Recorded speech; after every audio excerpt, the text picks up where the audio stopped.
Ngibingelele kuwe mlaleli, ngiyathemba ukuthi uyaphila-ke.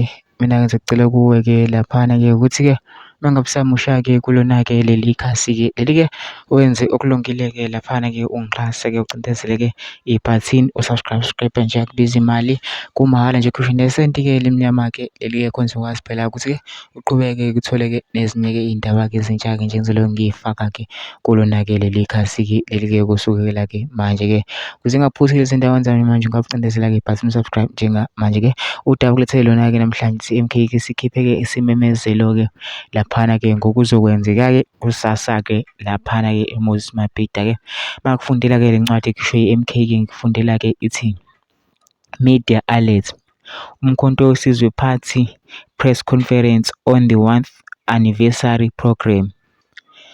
19 November 2024. Members of the media are invited to a press conference of Umkhonto weSizwe Party to be addressed by the leadership of the organization. The press conference will be announcing the activities and programs the organization will engage in as part of marking the 1st anniversary of Umkhonto weSizwe Party. The press conference will take place as follows. Date Wednesday 20 November 2024.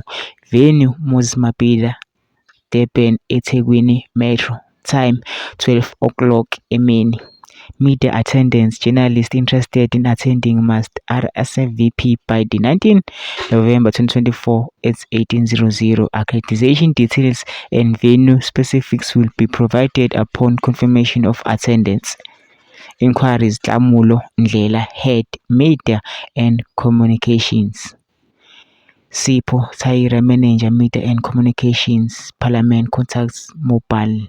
Only members of the media will be allowed to attend and participate in the press conference.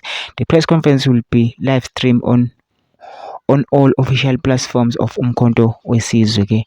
Laphana incwadi ekhisho Umkhonto weSizwe-ke laphana ngicela lapho singena ama-comment section ufusho uvula uthina ucabangani-ke ngalo-ke udaba-ke lolu-ke umsebenzi okulungile lapho ucindezeleke ibhathini subscribe nje akubizi imali khona ukwazi ukuthi uqhubeke uthole nezinye-ke iy'ndaba-ke ezintsha-ke ngizobe ngiyifaka kulona-ke leli khasi-ke leli-ke kusukela-ke manje.